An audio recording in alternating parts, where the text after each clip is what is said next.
Subur, dan biarlah Kau lembutkan setiap hati kami yang mengeras Tuhan, dan biarlah kami boleh terus dibaharui terus setiap hari Tuhan dalam kebenaran firman-Mu. Kami siap, kami serahkan ibadah kami bagian dalam tangan kasih-Mu Tuhan Yesus. Urapi setiap kami anak-anak-Mu dan juga urapi hamba-Mu yang Kau pakai pagi ini Tuhan dengan urapan-Mu yang khusus. Nyatakan isi hati-Mu bagi setiap kami pagi hari ini Tuhan. Segala puji, syukur, hormat, kemuliaan hanya bagi Engkau Tuhan.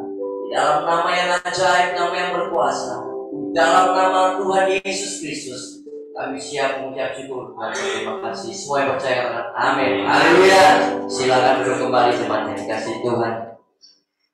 Haleluya. Siapa yang mengecap kebaikan Tuhan, lambaikan tangan. Haleluya.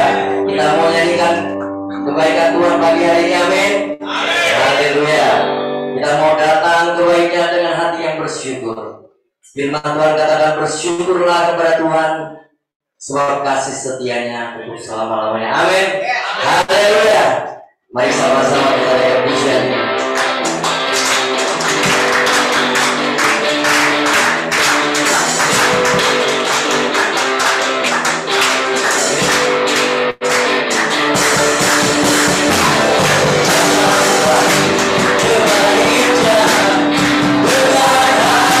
Bersyukur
Haleluya, haleluya. Masih semangat memuji Tuhan?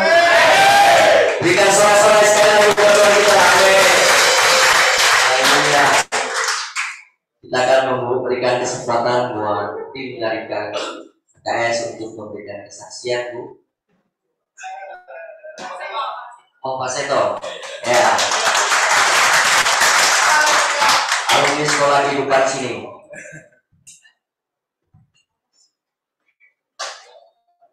Salam semuanya. Ada yang belum kenal saya? Masih ada beberapa wajah lama, tapi ada juga yang wajah baru. Silakan, saya Seto, alumni S2 di sini. Saya S1-nya waktu tahun 2010 itu lulus, terus ini yang S2-nya baru 2 bulan yang lalu. Jadi tanggal 6 Januari saya baru lulus dari ini. Saya sebetulnya mau ngomong apa ini, tapi ya ini kan. Jadi dulu saya sebelum saya masuk sini yang kedua kalinya, itu dulu saya masuk yang pertama itu sudah diberikan kesempatan sama Tuhan, diberikan kesempatan untuk mengubah itu, tapi semua itu saya sia-siakan. Jadi bahkan sampai yang sebelum saya masuk, beberapa waktu sebelum saya masuk, saya sudah ketemu dengan 2 anak ibu saya, mentor saya. Itu walaupun kayaknya saya itu baik-baik saja hidup, jadi hidup ya doa ya terus, baca Alkitab ya terus, tapi kenyataannya di hati itu masih jauh dari Tuhan, masih sering berbuat hal yang negatif, masih sering emosian. Mungkin kalau boleh saya cerita sedikit dulu, waktu saya di tempatnya Bu Ana itu sempat hampir buat kerusuhan ya Bu ya, karena emosi saya yang sering tidak terkontrol gitu. Jadi terus kemudian saya malah disantik lagi sama Tuhan untuk masuk yang ini untuk yang kedua kalinya. Dan pada saat saya masuk itu, saya belum sampai di sini, masih di Polrestabes. Itu saja saya sudah mikir, ini sudah saatnya saya harus berhenti dari main.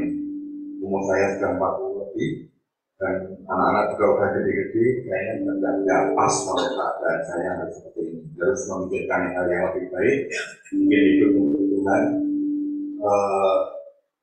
jadi lebih baik lah. Terus di sini saya digembleng, jadi mungkin rekan-rekan juga ingat dulu kita sering pelayanan di sini bareng-bareng ya, kalau kayak itu terus di sini digembleng semuanya, dari digembleng benar-benar dari menjadi saya nggak ada apa-apa, menjadi manusia baru lagi. Terus kebetulan pada saat itu, di saat saya sudah memikirkan saya harus jadi lebih baik, berubah jadi lebih baik, ternyata ada hal yang membuat saya jadi saya sudah mencoba untuk menjadi pribadi lainnya, bukan saya sendiri, jadi lebih baik. Tapi tahu-tahu kehidupan rumah tangga saya yang sebetulnya selama 20 tahun, 21 tahun tepatnya, itu baik-baik saja. Ya, baik-baik saja dalam tanda kutip ya. Baik-baik saja itu semua. Terus ternyata pada saat itu istri saya mengatakan untuk tidak bisa meneruskan hidup bersama saya. Jadi nanti berpisah. Saya kaget, soalnya yang saya tahu istri saya itu tidak yang benar-benar setia, walaupun apapun keadaan saya, separah apapun, senakal apapun, sebejat apapun, sejatuh apapun saya, dia tetap ada di samping saya. Tapi ternyata pada saat itu dia sudah memutuskan untuk stop. Mungkin sudah terlalu dalam yang luka yang saya buat. Terus saya sempat drop, sempat shock juga. Dan itu berpengaruh waktu itu di sini kerja di Tinker Bakery waktu itu. Sempat saya shock, kerjaan nggak tahu semua.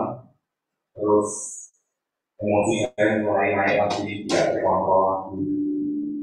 Dan saya sempat kepikiran untuk kalau kayak gini ngapain saya harus jadi pribadi yang lebih baik. Saya mendingan kayak ngapain nggak ada yang nggak berhati, saya gitu. Tapi nggak tahu kenapa juga saya sering di sini saya sering mimpi untuk ketemu dengan Tuhan. Saya nggak tahu itu hanya sekedar mimpi atau apa, tapi pada saat itu saya cuma dikasih tahu ya pokoknya penting kembali dengan Tuhan. Dan terus saya memutuskan untuk tak berada di jalan ini, di jalan yang benar. Dan kemudian saya juga kaget waktu itu pikiran saya mungkin sekitar bulan Maret atau bulan Juni saya pulangnya. Ternyata bulan Januari saya sudah mendapat kabar baik bahwa saya ikut diasimilasi. Bulan Januari saya pulang. Cuma waktu itu senang banget, tapi di bawah itu saya juga bingung gimana keadaan saya, keluarga saya seperti ini. Ya, jalannya saya pulang. Yang saya lakukan, saya cuma datang ke rumah. Saya ngomong sama istri saya, sama anak saya minta maaf dan saya mengakui semua apa yang sudah saya lakukan. Dan terus apapun saya sudah mikir sih, apapun keputusan dari keluarga saya, dari istri dan anak, ya kalau orang bilang itu the show must go on gitu ya. Jadi ya sudah jalan saja. Ternyata Tuhan benar-benar baik. Begitu sampai saya pulang pada saat itu, dan penerimaan walaupun penerimaannya agak kaku gimana, tapi sampai saat ini saya diterima kembali di Indonesia ya. Yang ini saya tekankan kepada rekan-rekan sekalian, hidup ini kita dikasih kesempatan Tuhan. Jadi jangan disia-siakan. Apalagi kalau untuk rekan-rekan yang sudah 1 kali, 2 kali atau 3 kali, nah seperti Roy, sudah cukup sampai sini aja. Cukup yang terakhir, yang penting kita jadi lebih baik daripada. Ya, terima kasih. Sebelumnya saya mau ya.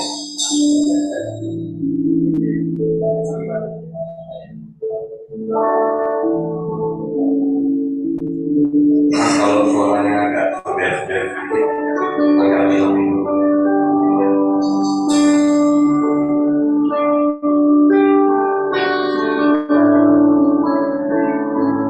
Hidup ini adalah kesempatan. Hidup ini untuk melayani Tuhan. Jangan sia-siakan waktu yang Tuhan beri. Hidup ini harus jadi berkah. Adalah kesempatan. Hidup ini untuk melayani Tuhan. Jangan sia-siakan waktu yang Tuhan beri. Hidup ini harus jadi berkah. Oh Tuhan, pakailah hidupku selagi aku masih Tuhan. Bila saatnya nanti ku tak berdaya lagi, hidup ini harus jadi berkah.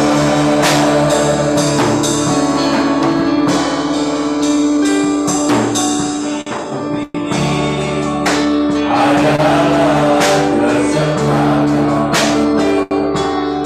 Hidup ini untuk melayani Tuhan.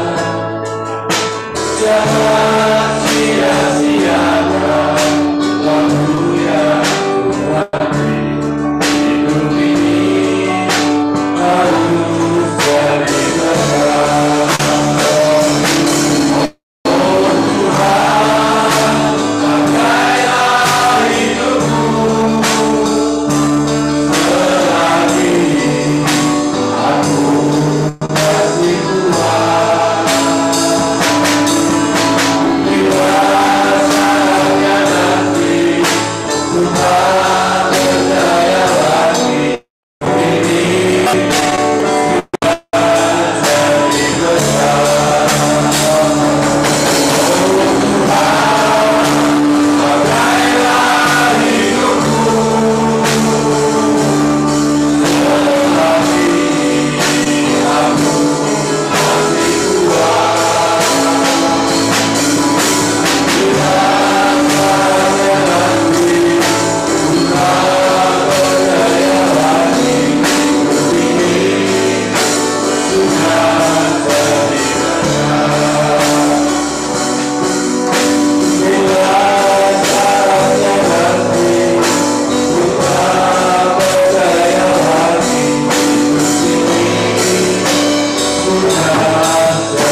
kesaksiannya biar menjadi kekuatan buat kita semua. Amin.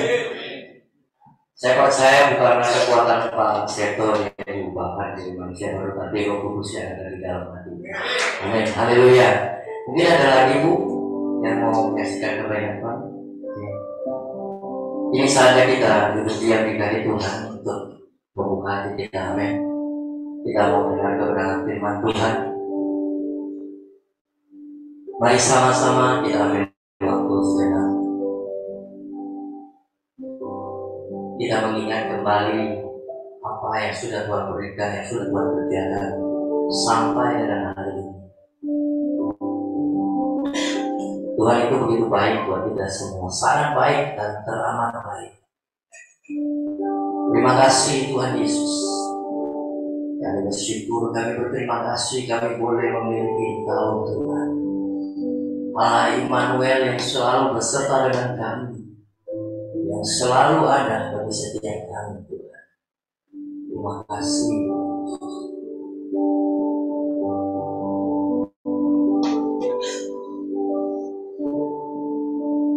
Kau yang berjanji selalu besertaku.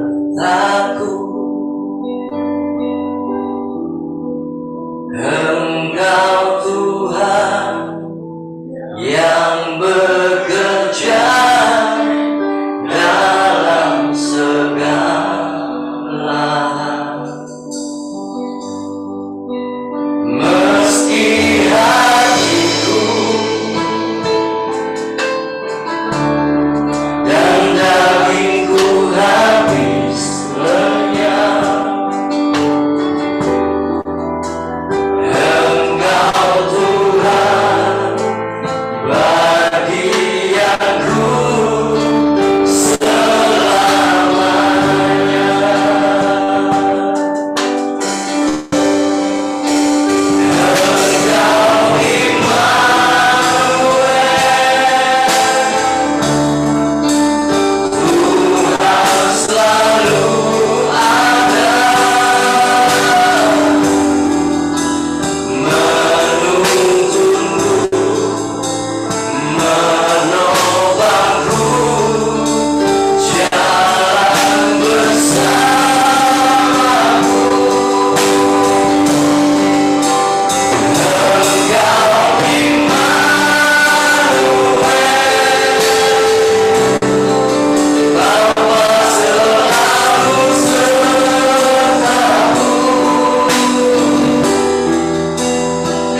tengah-tengah kami.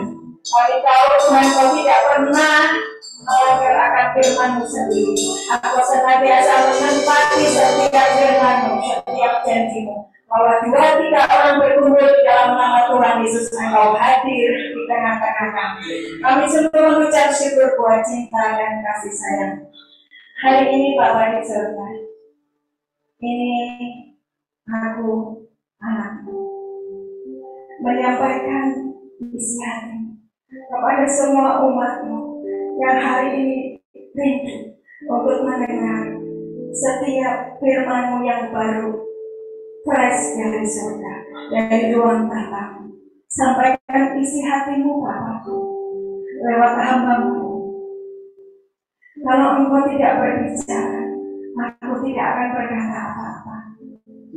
Tetapi jika Engkau berbicara kepada kami, Tuhan, bahkan di sudut-sudut sana, mereka akan merasakan Engkau benar-benar berbicara kepada kami. Ambil alih Roh Kudus, ambil alih Roh Kudus, jamah setiap kami. Kami aktifkan seluruh pasukan malaikat Tuhan di tengah-tengah kami. Open heaven ada di tempat ini. Mari Tuhan, kami siap. Dalam nama Yesus. Haleluya. Amin. Amin. Silakan duduk. Shalom. Ya, saya baru pertama kali hadir di tempat ini. Terima kasih buat Pak Bambang yang sudah memberikan kesempatan kepada keluarga kerajaan surga untuk melayani semua teman-teman saudaraku yang ada di tempat ini. Suatu sukacita yang luar biasa, ya. Dan kedatangan saya di tempat ini pasti ada apa ya, tujuannya, ya, ada tujuannya.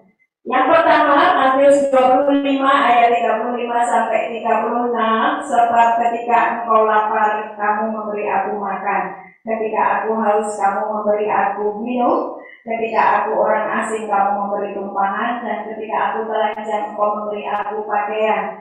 Ketika aku sakit, engkau merawat aku. Ketika aku di dalam penjara, kamu mengunjungi aku. Bapak Ibu yang dikasih Tuhan, ini ada ibunya yang cuma satu. Hari ini saya datang ke sini karena mengerjakan firman Tuhan. Ketika aku di dalam penjara, kamu mengunjungi aku. Jadi bukan iseng-iseng saya datang ke sini, tetapi saya mengerjakan firman Tuhan. Yang kedua, apa tujuan saya datang ke tempat ini? Adalah saya merasakan air mata ibumu. Saya merasakan air mata istrimu. Saya merasakan air mata seluruh keluargamu yang ada di rumah. Saya melihat dia menangis. Saya melihat mereka meronta-ronta, please Tuhan, jamah suamiku, jamah anakku, jamah mereka agar ketemu dengan Engkau dan hidupnya diubahkan. Saya merasakan itu, dan saya merasakan Roh Kudus yang terus berduka oleh karena Dia sudah memberitahukan kepadamu jalan-jalan, tetapi engkau memilih jalan sendiri. Roh Kudus itu berduka atas hidupmu, dan hari ini saya datang ke sini oleh karena air mata dari Roh Kudus. Saudaraku yang dikasihi Tuhan, saya tidak iseng-iseng datang ke sini, tetapi karena mengerjakan agenda Bapa. Tidak ada yang ngantuk, tidak ada yang ngalamin, tidak ada yang apatis. Apapun yang saya sampaikan tangkap, karena ini adalah firman Tuhan, pesan Tuhan buat kalian semua. Oke. Hari ini saya memberi judul ciptaan yang baru. Mungkin sudah terlalu sering aku mendengar khotbah tentang ciptaan baru. Betul? Sering Bu, setiap kali saya mendengar firman tentang ciptaan baru. Ya. Dan hari ini pun saya memberikan judul ciptaan baru. Kalau di lapas-lapas yang lain, karena sudah beberapa kali saya memasuki di Nusa Kambangan, di Salemba, kemudian di Jogja, saya memberikan judul ciptaan baru yang supernatural. Apa? Ciptaan baru yang supernatural. Tapi karena hari ini saya baru pertama kali hadir di tempat ini, saya memberikan dasarnya dulu. Ya, supaya apa? Setelah dasarnya tahu, supernatural itu gampang. Jadi pada saat nanti Bapak keluar dari tempat itu, dari tempat ini, aku sudah mengerti yang namanya terhubung dengan Bapa di surga, aku mengerti yang namanya mengaktifkan yang dari surga, aku mengerti yang namanya mengambil berkat itu yang di surga. Engkau tahu caranya, engkau tidak usah bingung, tidak usah pakai jalan yang dulu, ya, tidak usah pakai trik yang dulu, karena apapun yang kau kerjakan dulu, efeknya hari ini engkau tetap dididik di sini, betul? Selincah apapun engkau, tapi pakai cara yang dulu, Tuhan tetap akan menangkapmu kembali di tempat ini, diajar lagi, dididik lagi untuk menjadi ciptaan yang baru. Amin. Kasih saya senyum. Nah gitu. Kasih saya senyum supaya saya tidak tegang. Ya. Oke. Kita mulai. Siapkan Alkitab dan kalau ada catatan, siapkan catatan. 2 Korintus 5 ayat 17. 2 Korintus 5 ayat 17. Jadi, siapa yang ada di dalam Kristus, ia adalah ciptaan yang baru. Yang lama sudah berlalu, sesungguhnya yang baru sudah datang. Saya ulang, 2 Korintus 5 ayat 17. Setiap firman Tuhan yang engkau baca, yang engkau renungkan, yang engkau dengar dari hamba Tuhan, responi dengan amin, yes, amin. Dan itu benih dari surga akan berakar, bertumbuh, berbuah lebat dalam hidupmu. Jadi seperti yang kau aminkan. Tapi kalau engkau baca firman, datar, hambar, itu benih dimakan sama manusia, dicuri, dan engkau tidak menjadi manusia baru. Ya gitu-gitu aja, nanti balik lagi, ya. Jadi siapa yang ada di dalam Kristus, ia adalah ciptaan baru. Yang lama sudah berlalu, sesungguhnya yang baru sudah datang. Jadi engkau sudah di dalam Kristus, engkau adalah amin. Terjadilah dalam hidupku bahwa aku sudah menjadi ciptaan yang baru. Rohmu menjadi satu dengan roh Kristus. Ya, rohmu menjadi satu dengan roh Tuhan. Siapa yang mengikatkan dirinya kepada Tuhan menjadi satu dengan Dia. 1 Korintus 6 ayat 17. Siapa yang mengikatkan dirinya kepada Tuhan, dia akan menjadi satu roh dengan roh Tuhan. Nah, siapa yang mengikatkan diri kepada iblis menjadi satu roh dengan iblis. Terserah kita mau memilih yang mana. Tetapi kalau engkau mengerti tangisan Roh Kudus, kalau engkau mengerti hati Bapa, engkau akan berkata, aku mulai hari ini mau mengikatkan diriku kepada engkau, Roh Tuhan, supaya aku menjadi ciptaan yang baru dan aku mengerjakan agenda Bapa, bukan agenda iblis. Nah, sekarang ini kenyataannya ketika engkau sudah menjadi manusia baru, terima Yesus sebagai Tuhan dan Juru Selamat, aku sudah sidi, aku sudah baptis, aku sudah pelepasan, aku sudah dilayani macam-macam, tetap engkau jadi manusia lama, betul? Jatuh lagi di dalam dosa, jatuh lagi di dalam lubang yang sama. Mana ayatnya ini katanya aku jadi manusia yang baru, tapi kenyataannya kok seperti ini, betul kan? Waktu engkau sudah menjadi satu dengan roh Tuhan, rohmu bersih. Kau menerima Yesus sebagai Tuhan dan Juru Selamat, rohmu bersih. Tetapi jiwamu, tubuhmu belum. Jiwamu, tubuhmu butuh firman. Butuh apa? Membersihkan. Jiwamu karena engkau lama hidup di dunia ini dibentuk dengan cetakan dunia. Ya? Engkau mengikuti cetakan dunia, engkau mengikuti cara hidup dunia, itu jiwamu. Jiwa isinya apa? Pikiran, perasaan, keinginan, kehendakmu. masih pakai cetakan dunia. Itulah kenapa aku udah pelepasan berkali-kali, tapi tetap aja aku jatuh di tempat yang sama. Kenapa? Jiwamu masih belum mau menerima firman. Kalau disuruh baca firman, ya udah baca firman, tapi belum masuk. Jadi mengubah, menggosok hidupmu, membersihkan jiwamu, pikiranmu, keinginanmu, emosimu, belum dibersihkan dengan firman. Itulah kenapa sudah terima Yesus, tetapi masih jatuh bangun terus. Sampai sini ya. Kenapa jatuh bangun terus? Ya, hari ini kalau sudah paham, berarti yang perlu diperbaiki sekarang apa? Jiwamu, pikiranmu, perasaanmu, emosimu. Diselaraskan dengan apa? Dengan apa? Dengan ya. Yohanes 3 ayat 3. Aku berkata kepadamu, jika seseorang tidak dilahirkan kembali, ia tidak bisa melihat kerajaan Allah. Ini percakapan Tuhan Yesus dengan Nikodemus. Pasti sudah pernah baca semuanya ya. Terus tuh si Nikodemus itu bertanya, aku ini udah tua, gimana ceritanya aku dimasukkan kembali ke dalam lahir ibuku? Ya. Tuhan berkata, kalau engkau tidak dilahirkan kembali, engkau tidak bisa melihat kerajaan surga. Caranya bagaimana? Terus ayat 5 berkata, jika seorang tidak dilahirkan dari air dan roh, ia tidak dapat masuk di dalam kerajaan surga. Dilahirkan dari air dan roh, ia tidak bisa masuk di dalam kerajaan surga. Makanya jatuh terus. Hari ini kita belajar dilahirkan dari air dan roh itu maksudnya apa? Yesus sendiri melambangkan sebagai air kehidupan. Akulah air kehidupan. Barang siapa minum dari airku, ia tidak akan haus lagi selama-lamanya.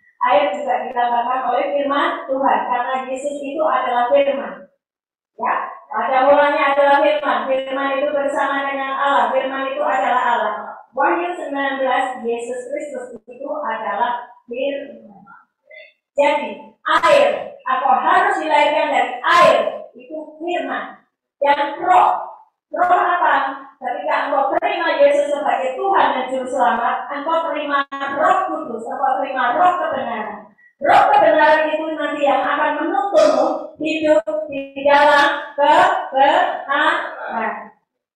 Roh kebenaran itu nanti yang akan menuntunmu setiap hari hidup di dalam kebenaran. Sebab firman Tuhan berkata, kerajaan Allah bukan soal makanan dan minuman, tetapi soal kebenaran, damai sejahtera, dan sukacita oleh Roh Kudus. Bagaimana saya terhubung dengan kerajaan surga? Saya harus hidup di dalam kebenaran. Lalu, jangan ada apa? Karena ini adalah saya kasih kunci-kunci supaya apa? Bapak keluar dari tempat ini, engkau sudah terhubung dengan Tuhan, dan selalu ada mukjizat ketika engkau sudah terhubung dengan Bapa di surga. Jangan andalkan kekuatanmu sendiri, pakai yang sudah Bapa sediakan atas hidupmu semua. Oke?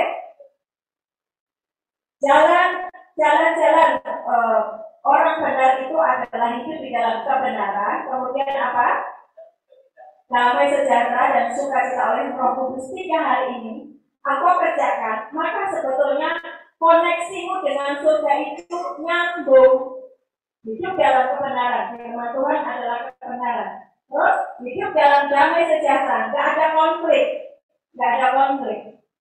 Ya Pak Seto, saya memang menangani Pak Seto, ya saya tangani dia sejak dulu sebelum dia masuk ke sini. Yang kedua, saya menangani dia dan juga keluarga besarnya, keluarganya. Saya tangan. Waktu dia mau keluar, istrinya nangis ketakutan. Saya bilang, bagaimana engkau mengerjakan firman Tuhan?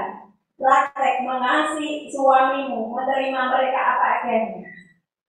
Bagaimana kamu melupakan yang di belakang dan kamu berjalan di dalam kebenaran? Mana pelajaran firman yang sudah engkau pelajari selama ini? Mana prakteknya? Ya, kemudian di waktu itu akibat diskusi, akhirnya kau mendapatkan mujizat itu. Jadi ada sesuatu yang harus dikerjakan antara suami dan istri. Supaya apa? Masing-masing mengerjakan kebenaran. Nomor dua tadi apa? Tidak ada konflik. Saya mau semua orang itu jangan ada konflik, hidup dalam damai sejahtera. Dengan suamimu, dengan istrimu, dengan siapapun teman-teman di sini, jangan ada konflik. Sebab ketika engkau ada konflik, tidak hidup di dalam damai sejahtera. Yesus itu Raja damai. Atau konflik terus itu artinya belum ada Yesus di dalam.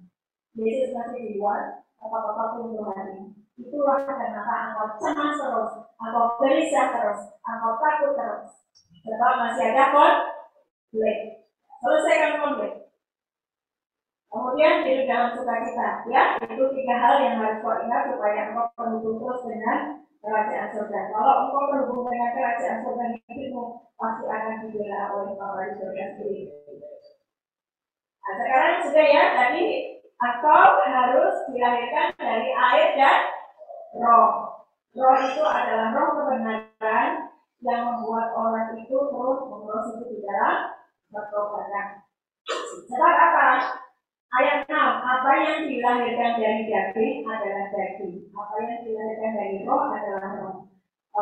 Kita semua lahir dari rahim seorang ibu yang adalah daging. Dia membawa yang namanya dosa-dosa dari keturunan di atasnya, dosanya dia sendiri, dan dosa di dalam anak itu sendiri. Ya, begitu cepat lahir itu sudah membawa dosa. Itulah yang dilahirkan daging itu daging. Engkau harus dilahirkan oleh roh, yaitu menjadi manusia yang baru, diciptakan ulang, menerima Yesus sebagai Tuhan dan Juru Selamat, atau menjadi manusia yang baru, ciptaan yang baru. Sebagai ciptaan yang baru, engkau tidak punya masa lalu. Tidak ada yang amin. Sebagai ciptaan yang baru, engkau tidak punya masa lalu. Engkau hanya punya jati diri. Punya apa? Jati diri sebagai ciptaan yang baru. Ingat itu. Ketika iblis mengingatkan masa lalumu, mendakwa, mengintimidasimu dengan sesuatu masa lalumu, atau berkata, iblis itu benar, itu aku yang dulu, tapi hari ini aku sudah menjadi manusia baru, aku sudah tidak punya masa lalu, aku hanya punya jati diri sebagai manusia yang baru.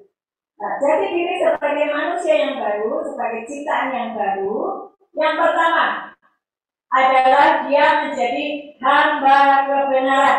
Apa?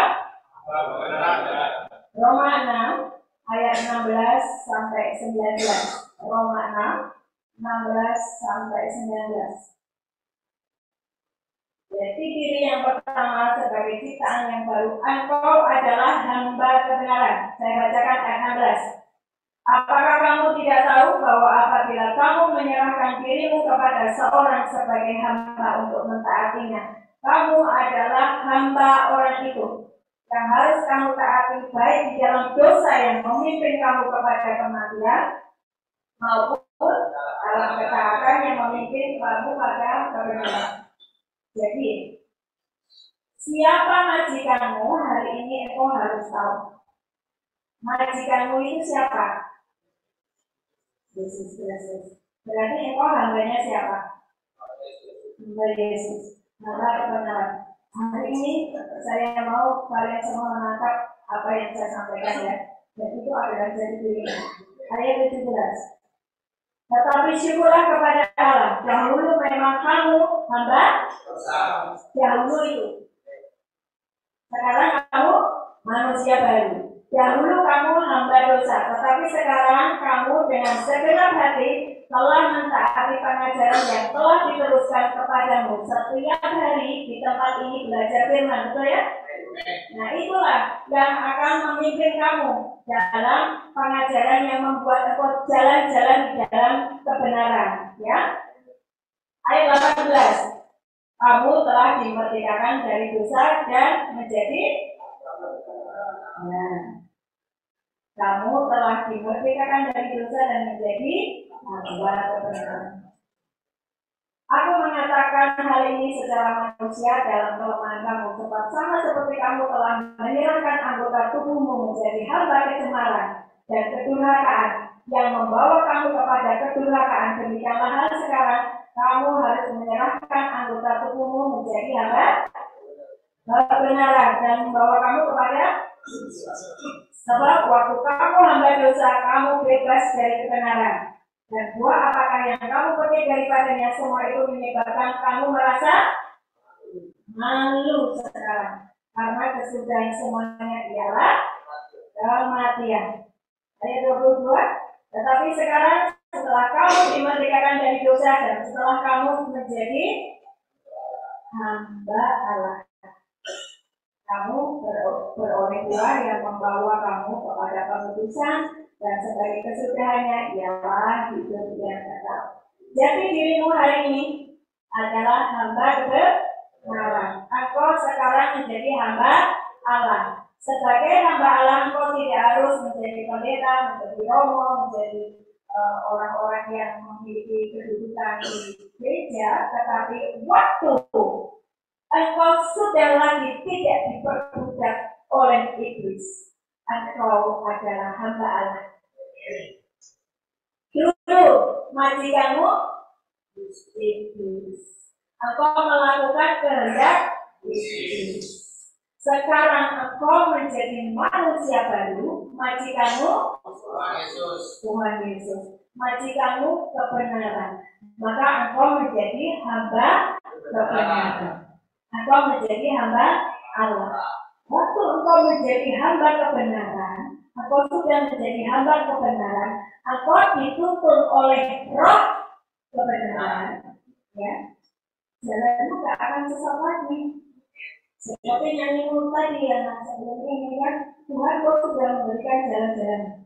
Tuhan sudah memberikan jalan-jalan, jalan kebenaran. Tapi seringkali engkau punya jalan akibatnya tersesat. Akibatnya dibawa ke sini, ketemu sama Pak Dana, ketemu sama saya di tempat ini. Ya, itulah dari dirimu hari ini ketika engkau terima Tuhan Yesus sebagai Tuhan dan Juru Selamat. Engkau sekarang menjadi hamba Allah, hamba kebenaran. Itu tidak bisa diuji. Tidak bisa diuji. Dan caranya begitu. Kecuali engkau memutuskan, no, aku tidak mau menjadi hamba Tuhan. Aku mau diperbudak oleh iblis saja. Dan aku mau terus mengerjakan seperti yang dulu aku kerjakan. Itu pilihan. Itu pilih. Nah, kalau seperti itu saya cuma melihat Tuhan Yesus. Kalau kalian memutuskan seperti itu, saya cuma memutuskan Tuhan. Amin. Waktu yang sudah Tuhan izinkan engkau berada di tempat ini, entah 10 tahun, entah berapa tahun, itu adalah waktu emas. Waktu apa? Kenapa waktu emas, Bu? Saya di sini itu nggak bisa kemana-mana kok waktu emas. Waktu emas, dimana engkau menggosok jiwamu, pikiranmu, emosimu, diselaraskan dengan Bapak, engkau mungkin lebih enak yang di luar, belum tentu. Yang di luar, ketika mereka hidup di dalam hal duniawi, jiwa mereka masih sama dengan jiwamu yang masih mereka. Mungkin, kenapa saya menyebut waktumu di tempat ini adalah waktu emas? Karena orang yang di luar sana belum tentu menikmati kenikmatan engkau berada di tempat ini. Setiap hari dengar firman, jiwamu dibersihkan, pikiranmu dibersihkan, hatimu yang luka disembuhkan. Engkau bahkan ketemu Tuhan, engkau mengalami lawatan Tuhan di luar belum. Jadi kau hari harus mengucap thanks God, terima kasih Tuhan untuk waktu emas. Engkau membentuk aku, engkau memproses aku, engkau membersihkan aku, sehingga aku benar-benar menjadi manusia baru. ciptaan yang baru, terkoneksi kembali dengan Bapa di surga dan melakukan agendamu. Bukan agenda sampai di sini. Jadi dirimu sebagai ciptaan baru. Ya, jadi dirimu sebagai ciptaan baru. Engkau bukan lagi hamba dosa, engkau bukan lagi hamba iblis, tetapi engkau hamba kebenaran, engkau hamba Allah. Majikanmu adalah kebenaran firman Tuhan Yesus Kristus sendiri.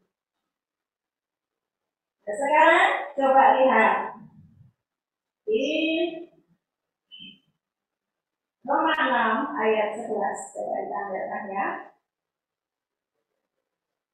Roma 6 ayat 11. Saya akan bicara tentang paradigma. Paradigma itu cara pandang, cara memandang. Roma 6 ayat 11. Dibaca bersama-sama, 2, 3. Demikianlah hendaknya kamu memandangnya, bahwa kamu telah mati dari dosa, tapi kamu hidup bagi Allah dalam Kristus Yesus. Demikianlah hendaknya kamu memandangnya. Kamu punya cara pandang, kamu punya paradigma. Paradigmanya apa? Bahwa kamu telah mati. Yesus mati, kamu juga harus mati. Yesus bangkit, kamu juga harus bangkit. Yesus naik, kamu juga harus naik. Yesus memerintah, kamu juga harus memerintah. Apa yang kau perintah? Musuhmu enak kok iblis dalam. Tetapi kalau engkau tidak memakai kuasa, otoritas yang Tuhan sudah berikan kepadamu, firman Tuhan berkata kalau engkau tidak mengusir iblis, ya kerajaan surga tidak datang kepadamu. Ya. Jadi hari ini engkau menjadi yang namanya ciptaan yang baru, memiliki apa? Jadi diri yang baru sebagai hamba kebenaran. Cara pandangmu harus disesuaikan dengan firman. Waktu kamu mau berbuat dosa lagi, waktu engkau mau berbuat dosa lagi, cara pandangmu dikembalikan kepada firman. 1 Yohanes 3 ayat 19. 1 Yohanes 3 ayat 19. Jika kita sudah jadi manusia baru, 1 Yohanes 3 ayat 19. Demikianlah kita ketahui bahwa kita berasal dari kebenaran. Demikian pula kita boleh menenangkan hati kita di hadapan Allah. Ya. Jadi kita sudah menjadi manusia baru. Jadi berbuat dosa itu tidak wajar. Ya. Tidak wajar kalau engkau berbuat dosa, karena tadi sudah dibilang kamu memandangnya bahwa kamu sudah mati terhadap dosa. Jadi berbuat dosa itu tidak wajar. Yang wajar adalah engkau tidak bebas dari segala macam dosa. Itu cara pandangmu. Jadi jangan ngomong gini, lumrah namanya orang di dunia itu berbuat dosa. Itu cara pandang yang salah. Waktu engkau sudah dipanggil sebagai manusia baru ciptaan yang baru, cara pandangmu harus diselaraskan dengan firman. Beginilah kamu cara memandangnya, bahwa kamu sudah mati terhadap dosa. Ya udah, kamu sudah mati terhadap dosa. Jangan mencoba dosa lagi. Nah, berjalanlah bersama dengan roh kebenaran. 1 Yohanes 3 ayat 19 tadi sudah kita baca, ya. 1 Yohanes 5 ayat 8. 1 Yohanes 5 ayat 8. Sudah? 1 Yohanes 5 ayat 8.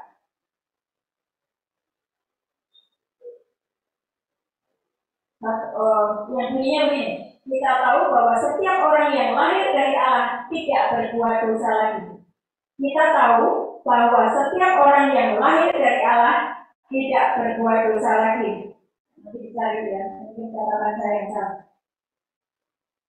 Bunyinya, kita tahu bahwa setiap orang yang lahir dari Allah tidak berbuat dosa lagi. Nah sekarang, jati diri yang kedua, tadi jati diri yang pertama adalah engkau sebagai Jadi diri yang pertama, engkau sebagai hamba atau benar hamba Allah, ya.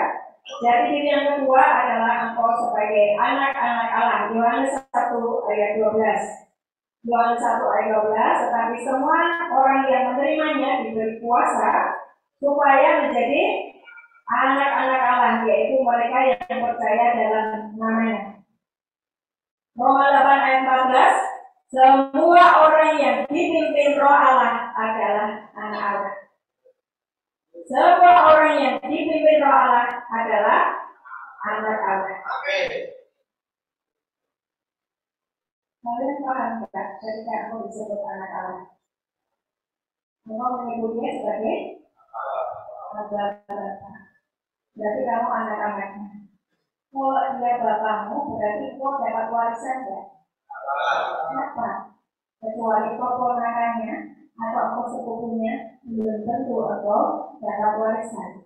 Tapi karena kau memanggil dia Abah, dia Bapak, engkau anaknya, engkau pasti dapat warisan.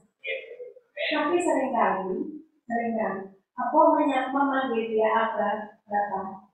Tapi kelakuannya bukan kayak anak Bapak. Tapi kayak anak siapa?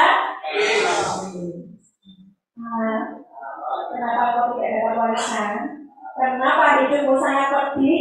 Kenapa ekonomimu bocor kecil? Kenapa engkau harus berjualan narkoba?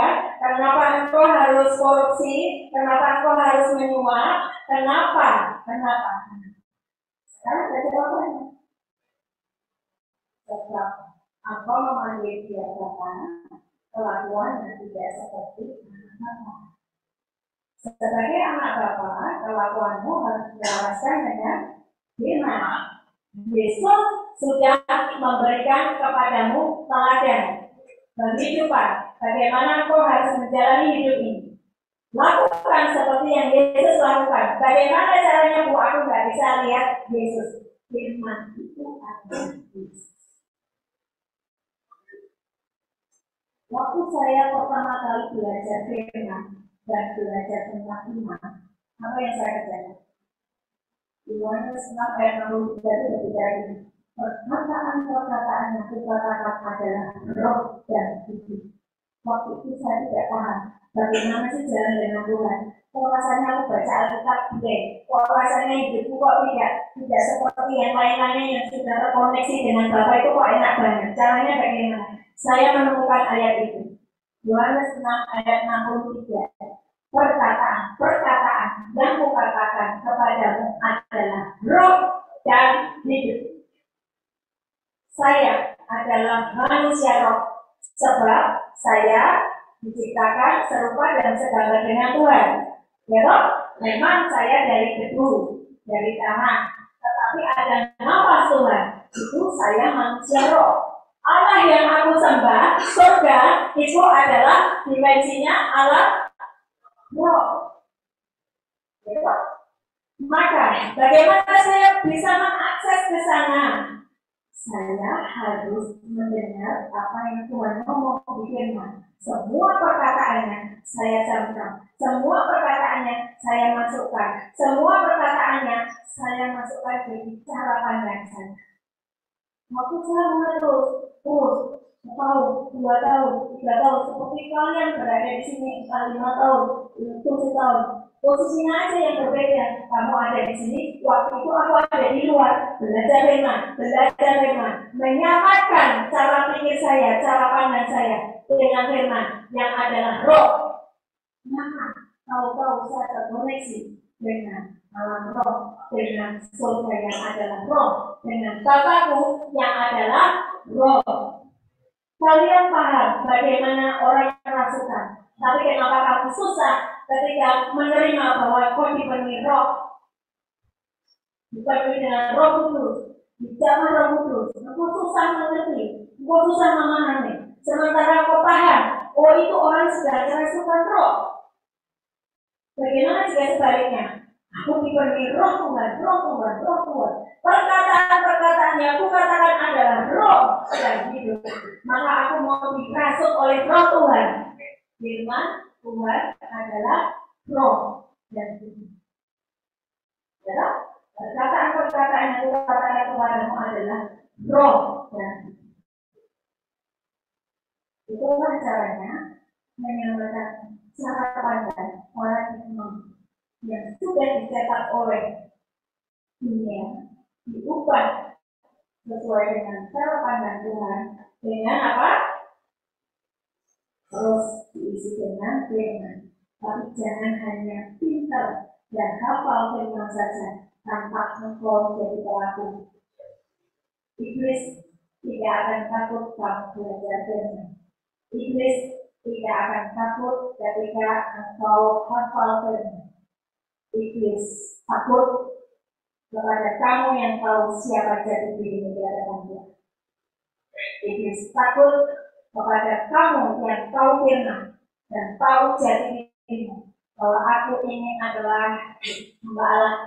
No, aku sekarang tidak lagi jadi budakmu iblis, hanya kau dalam nama Yesus.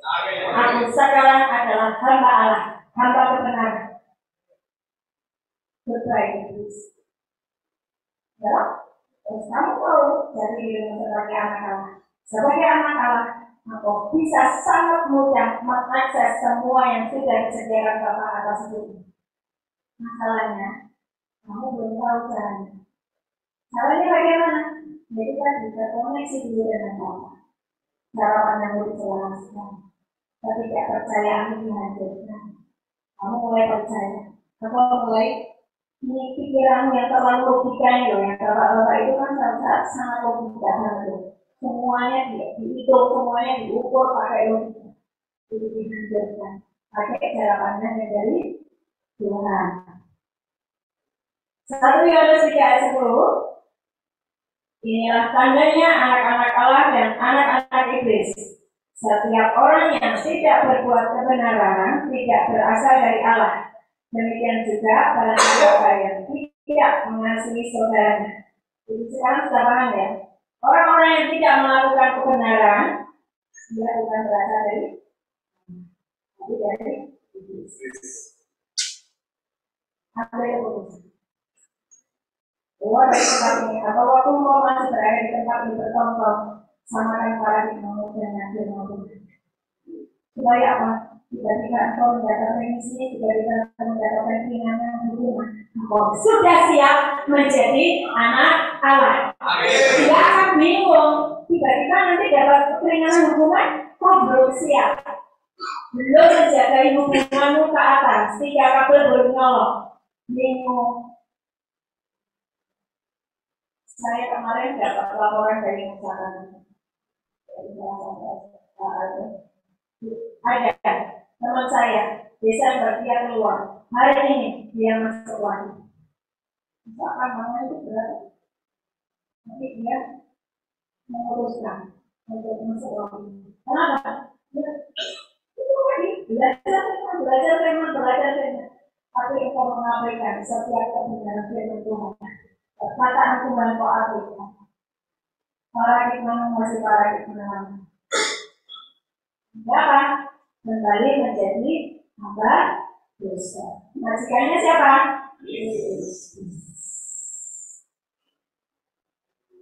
Hari ini saya memberikan dasar-dasarnya tentang ciptaan baru.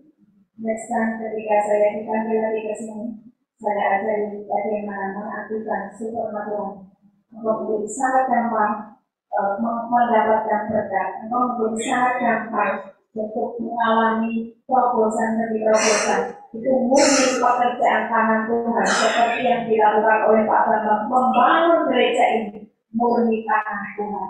Itu adalah supernatural.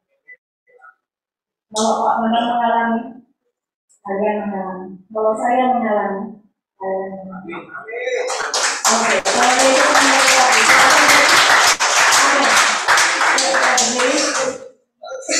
teman-teman yang dari KKS, saya persilakan untuk berdoa untuk teman-teman yang ada di sini ya. Emosi.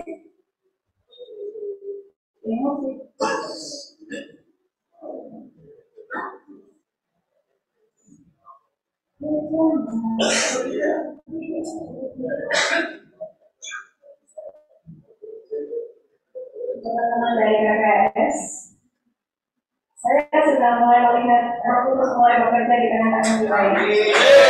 Kalian harus percaya, kalian harus percaya. Mari ubah hidupmu. Aku sudah sangat letih dengan kehidupan hari ini, betul? Aku depresi, aku stres. Sebab apa? Engkau belum terhubung dengan Bapa. Dan hari ini saya sudah menyampaikan bagaimana engkau terhubung dengan Bapa. Terima Yesus sebagai Tuhan Yesus. Hidup di dalam firman, berjalan di dalam roh dan Dia jaman nyanyikan lagu ini sebagai doamu. Yes, Tuhan.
Oleh kuasa darah Yesus yang hari ini nanti kita akan melakukan perjamuan kudus.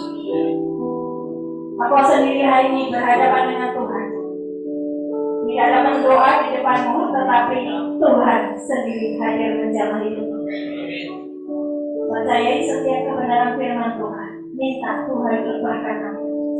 Ubahkan aku.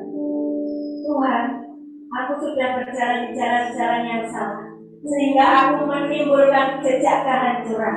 Apapun yang aku kerjakan hancur, apapun yang aku kerjakan tidak ada hasilnya, sebab aku tidak mengikuti Engkau sebagai Tuhan dan Juru Selamatku, sebagai gembalaku. Seharusnya aku mengikuti jalan-jalan-Mu, maka aku akan mendapatkan kenikmatan yang daripada-Mu. Tetapi aku memilih jalan lain, jalan yang bengkok, dan aku meninggalkan jejak kehancuran. Tuhan, ampuni aku, ampuni aku, ampuni aku Tuhan. Dan hari ini aku mau Tuhan kembali menjadi hamba-Mu, menjadi hamba kebenaran, menjadi hamba Allah, hidup di dalam roh dan kebenaran. Kami mau Tuhan menjadi ciptaan yang baru.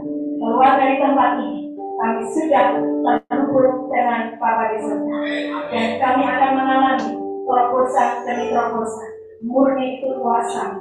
Kami akan mendapatkan pertolongan demi pertolongan. Murni itu dari tangan. Sebab aku anak-Mu, dan aku memanggil Engkau Bapa-Ku. Dan sebagai Bapa Engkau memberikan warisan kepadaku. Dan hari ini Tuhan, pulihkan hubungan kami dengan Engkau. Sekali lagi, diajarkan. Terima kasih Bapak di surga. Hari ini kami menjadi manusia yang baru, ciptaan yang baru, menjadi yang baik. Koneksi kembali dengan Tuhan dengan hadirat.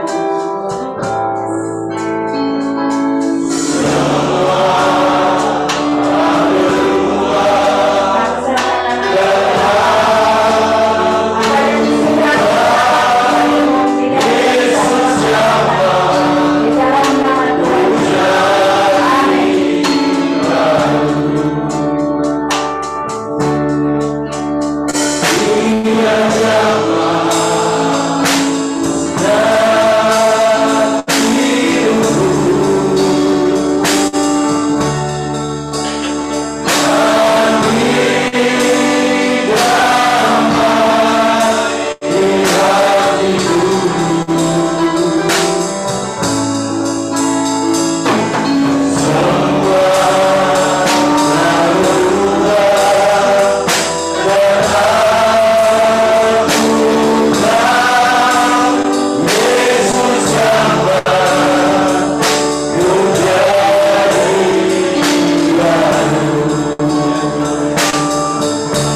perjamuan kudus.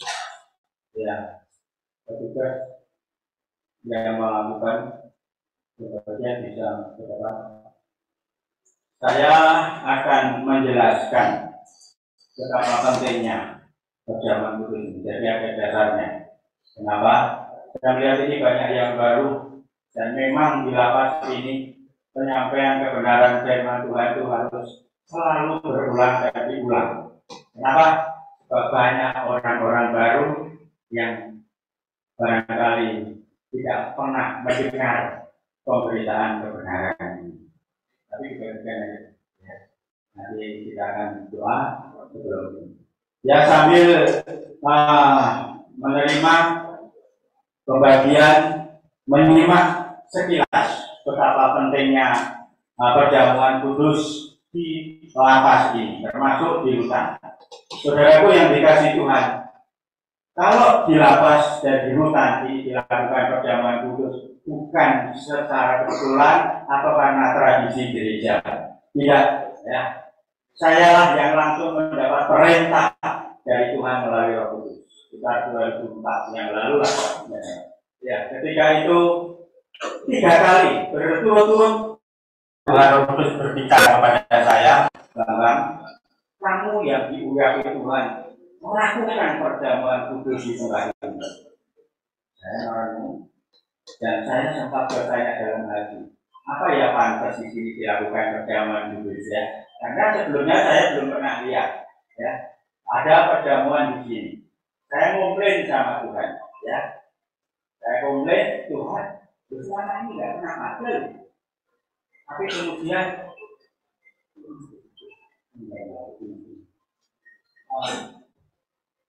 hari berikutnya suara itu muncul lagi.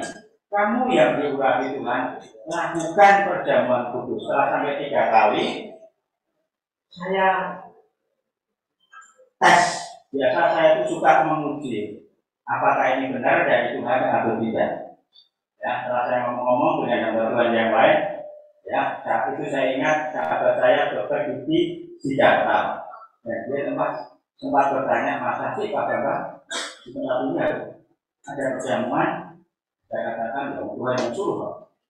Tapi saya bilang Tuhan, kalau memang Tuhan yang perintah, besok pagi ada hambamu yang kirim semua perkakas yang dibutuhkan. Saudara, dan luar biasa. Kalau Tuhan memerintahkan berarti dia bertanggung jawab. Apa yang saya minta hari itu?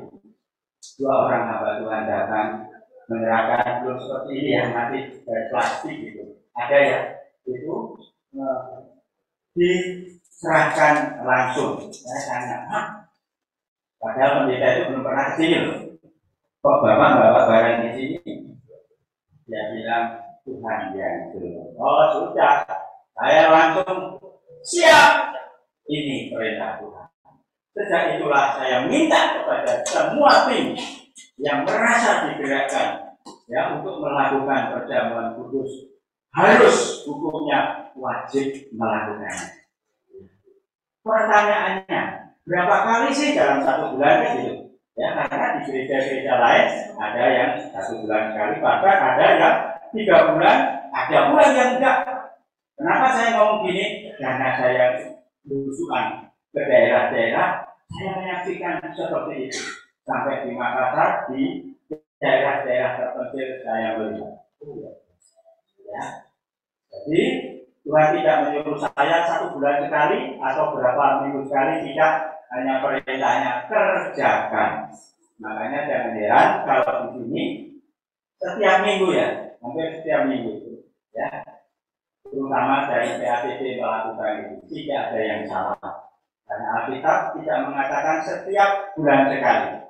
Ya, Rasul Paulus mengatakan bahwa di situ Tuhan Yesus berbicara setiap hari kamu melakukan ini, kamu mengingat akan setiap kali itu berarti bisa setiap minggu 1 kali, bahkan itu, dan itu luar biasa. Ada manfaatnya waktu. Yang kedua, Tuhan mendasari kenapa perjamuan itu harus dilakukan di penjara. Saya dapat penglihatan itu tidak kalah. Lihat banyak karyawan naik sepeda, belum sampai tempatnya jatuh. Kelelahan, kecapean, dan lihat orang-orang yang berbeban berat, dia tidak bisa menyelesaikan sendiri. Bahkan saya lihat tentara belum perang sudah jatuh. Jadi semua banyak orang mengalami kelemahan.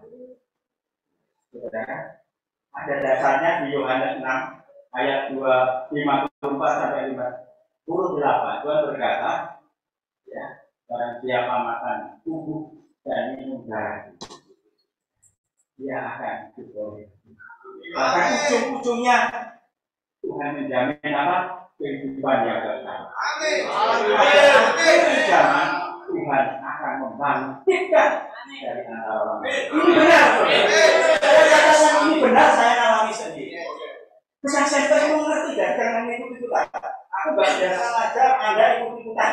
Tapi ngerti ada dasarnya dan jangan komplain dengan bantuan kalau mereka melakukan perjamuan kudus. Saya yang minta dasarnya dari kita. Oke? Hari itu sebelum bapak saya meninggal, saya nggak tahu kalau hari itu bapak saya meninggal. Pagi jam 5, sebelum jam 5 dan setengah 5 ya. Kebiasaan kalau saya pagi itu berdoa. Tiba-tiba Roh Kudus mengatakan kepada saya, Bambang, hari ini pagi ini kamu ke Makassar. Ya. Nah kalau hari ini kamu ke LP Buru gampang. Pagi ini kamu ke Makassar. Tiket belum ada, juga nggak ada di tangan. Tapi perintah Tuhan, aku mau mengobrol ke sana. Kerjakan bapakmu, akan aku ambil. Artinya apa? Ya, terus dia Tuhan. Ketika siap Tuhan, tidak lebih dari 5 menit, saya ditelepon seseorang, Pak Bambang, aku siapkan tiket untuk ke Makassar. Luar biasa kan? Disuruh saya memilih, ya Tuhan, hari itu, pagi itu, saya ditransfer ke seseorang. Dan saya suruh bawa ini, bawa perjamuan kudus ke sana. Gopo, pelayanan di sana, nggak tahu pelayanan itu untuk siapa. Setelah sampai di sana, Tuhan baru bicara, baptis bapak dan ibumu, turun minum, darahku akan. Tidak tahu, maksudnya apa yang jelas tidak tahu. Pokoknya saya lakukan. Tapi jangan berpikir kalau baptis tak selangkit di situ, tidak ada. Karena itu di rumah, bapak ibu saya dalam keadaan sakit. Ya itu Tuhan kita akan membaptis. Itu ada saya tahu saya di anak Tuhan dalam nama Bapak Putra dan Roh Kudus. Itu saya lakukan dalam perjamuan ini. Setelah selesai semua, Tuhan bisa tugas ini selesai. Dan langsung saya pulang. Jadi aku cuma izin 2 hari kok. Yang ini Makassar, sampai Makassar masih jalan lagi semalam ke Kota Maluku. Tapi karena tugas, kalau saya diperintah tugas, selesai ya langsung saya pulang. Saya pulang di perjalanan, Tuhan berbicara. Bapakmu akhir apa zaman akan aku bangkitkan. Itu artinya selesai bapak saya meninggal. Akan aku bangkitkan dari orang lain.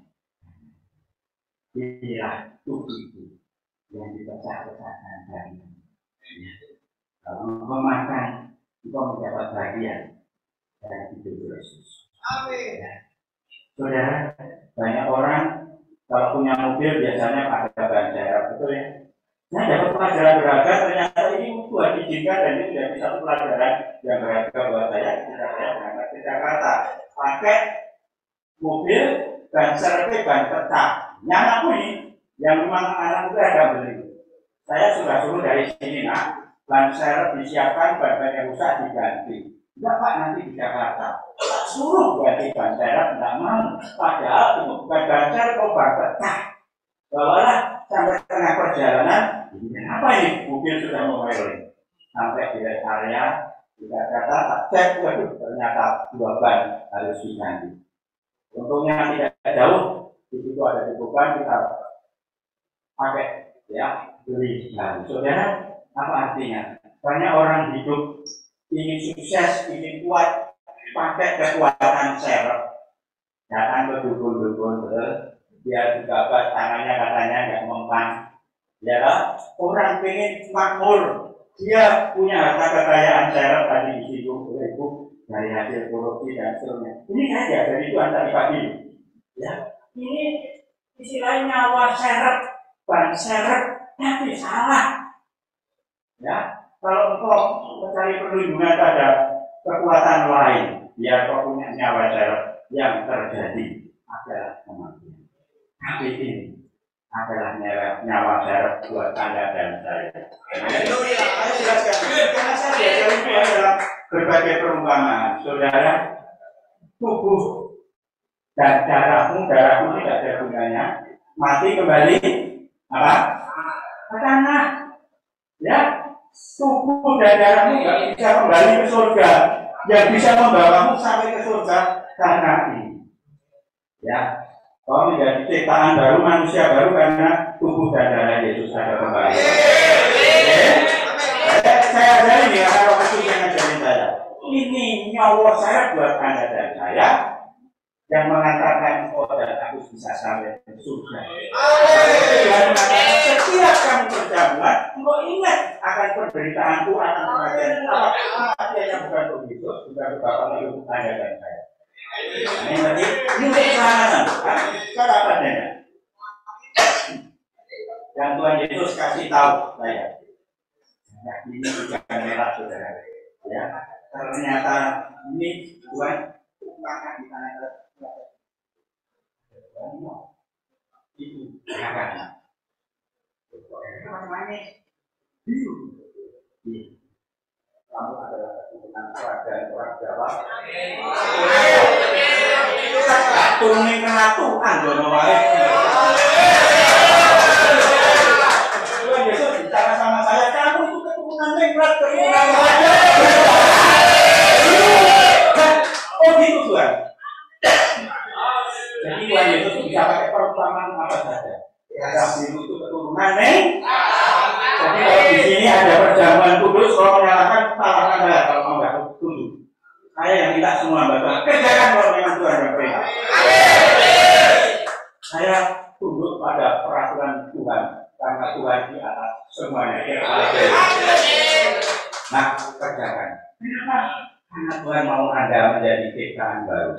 Jadi khotbah hari ini ada kaitan langsung dengan perjamuan kudus dan darah ini. Simpel, karena itu nanti lain waktu tak sambung. Terima kasih saya bisa ketemu di sana. Saya dari rumah tadi bisa kau nanti kasih ya apa yang saya tahu. Sebenarnya mau tak serahin semua sama Bu Ana perjamuan, tapi Bu Ana kembalikan lagi ke saya. Jadwal yang tidak semua maknanya. Ini mereka ini tahu, jadi tidak asal-asalan ikut, tidak diberkati kalau kamu tidak tahu. Paham?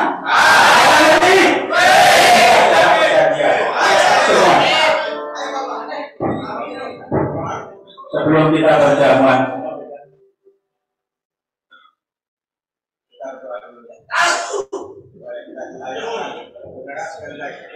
jangan ada yang menganggap remeh.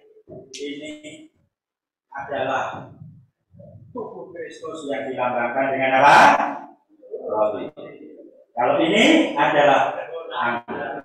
Tapi ketika ini kita doakan ini menjadi darah Kristus. Warnanya biru karena ini darah kerajaan. Anggapan saya raja yang berdarah biru. Artinya umat pilihan, umat kesayangan Tuhan. Artinya baik-baik. Saya tidak ngarang. Saya cuma miloke apa?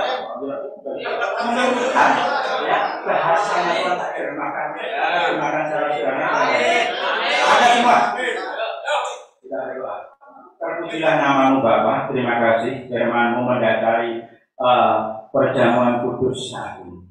Namamu bersyukur Kau mempertemukan kami dengan Ibu Ana dan timnya. Sungguh luar biasa. Lawatan Tuhan luar biasa. Kamu merasakan hadirat-Mu yang begitu kuat di tempat ini. Hari ini yang terlebih lagi ya Tuhan, dengan dasar firman yang tadi sudah disampaikan oleh Ibu Ana dan pelayanan yang ditindaklanjuti dengan timnya menjangkau jiwa-jiwa yang letih lesu berbeban berat. Tuhan Kau sudah hadir menolong mengangkat beban-beban mereka. Tapi aku percaya Tuhan, aku percaya Tuhan tidak hanya melalui ini, tapi yang ada di blok-blok Tuhan akan menggerakkan mereka untuk melakukan perubahan demi perubahan untuk suatu kemajuan hidup di dalam mereka. Terima kasih Tuhan, ini hamba memimpin acara perjamuan. Tuhan, kami mengangkat ini roti dan anggur. Roti ini adalah lambang dari tubuh Kristus, sedangkan anggur ini adalah lambang dari darah perjanjian. Kami percaya ini sudah dikuduskan oleh Tuhan. Kami mau makan tubuhmu, dan supaya kami boleh hidup di dalam Tuhan. Engkau ada di dalam kami, kami ada di dalam Tuhan, dan kami akan menjadi manusia baru, ciptaan baru di dalam Tuhan. Karena kekuatan yang dari Tuhan akan melekat dan masuk di dalam kami.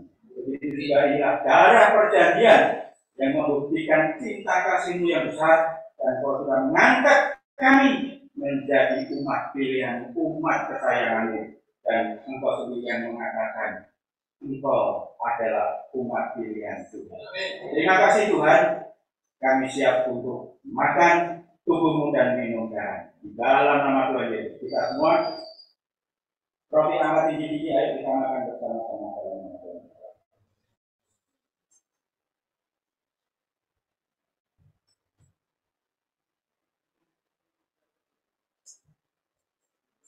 Lanjutkan minum darah Tuhan, katakan ini darah Tuhan yang mengampuni, menebus dosa. Ada khusus Anda yang dari sini, ayo minum darah dalam nama Tuhan.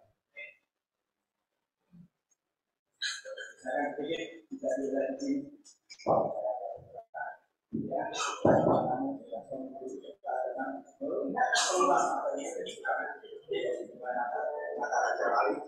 Yang akan mendapatkan kekuatan yang baru dari Tuhan.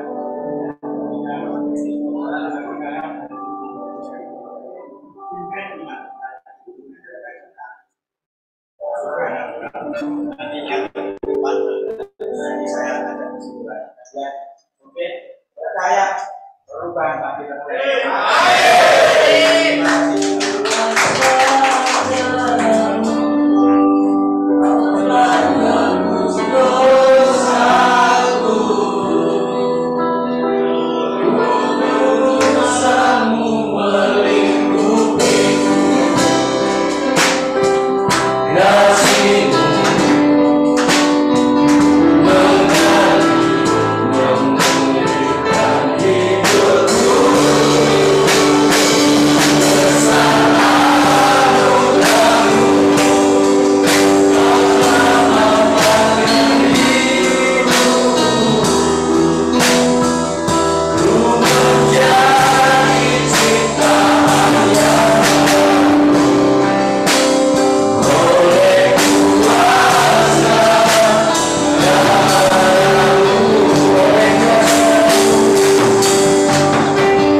kita mengakui iman kepercayaan kita.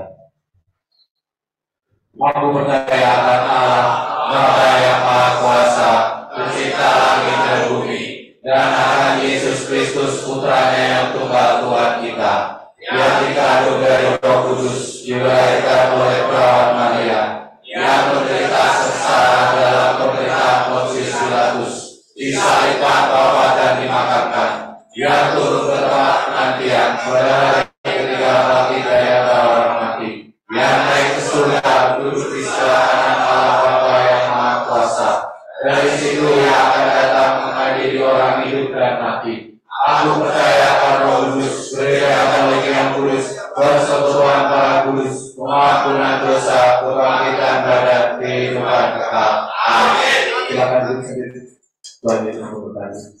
Jadi ya, kita akan memberikan persembahan, persembahan bisa. Kami persembahan jangan nanti kita akan menaikan pujian berkat itu. Mari kita katakan hati dalam doa. Bapa kami yang di surga, terima kasih ya Tuhan, bila tadi kami boleh mendengarkan firman-Mu ya Tuhan, kami boleh memuji menyembah Engkau ya Tuhan, kami boleh melakukan perjamuan kudus, kami mengucap syukur dan berterima kasih untuk semuanya itu ya Bapa. Terima kasih ya Tuhan Yesus, terima kasih ya Bapa. Bapa, bila saudara kami akan memberikan sedikit dari yang telah banyak Engkau berikan kepada kami, biar Bapa tolong kami, ajarkan kami untuk memberi dengan sukacita ya Bapa. Terima kasih ya Tuhan Yesus, kiranya Bapa apa yang telah terkumpul boleh digunakan dengan baik dan hanya untuk kemuliaan nama-Mu ya Bapa. Biarlah Bapa memberkati tantangan yang memberikan, tantangan yang belum bisa memberikan itu Bapa, memberkati kemudian hari agar dapat memberikan ya Bapa. Terima kasih ya Tuhan Yesus, terima kasih ya Bapa. Hanya dalam nama Tuhan Yesus kami telah berdoa. Haleluya. Amin.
Kita mendengarkan laporan Bapak Gereja.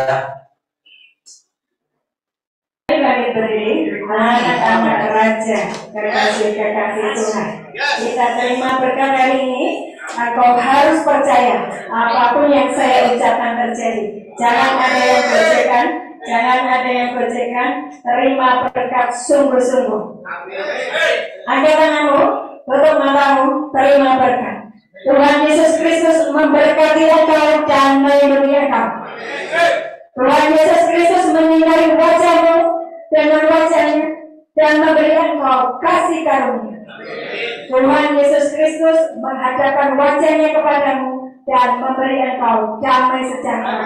Diberkatilah engkau ketika engkau keluar, diberkatilah engkau ketika engkau masuk, diberkatilah seluruh adonanmu, diberkatilah apapun yang kau usahakan, diberkatilah keluargamu yang di sana, diberkatilah engkau yang ada di sini. Dan mulai hari ini Tuhan memerintahkan berkat turun atasmu. Engkau akan menjadi kepala dan bukan ekor. Engkau semakin naik bukan turun. Terjadilah dalam nama Yesus. Haleluya. Haleluya. Apakah itu Tuhan Yesus memberkati?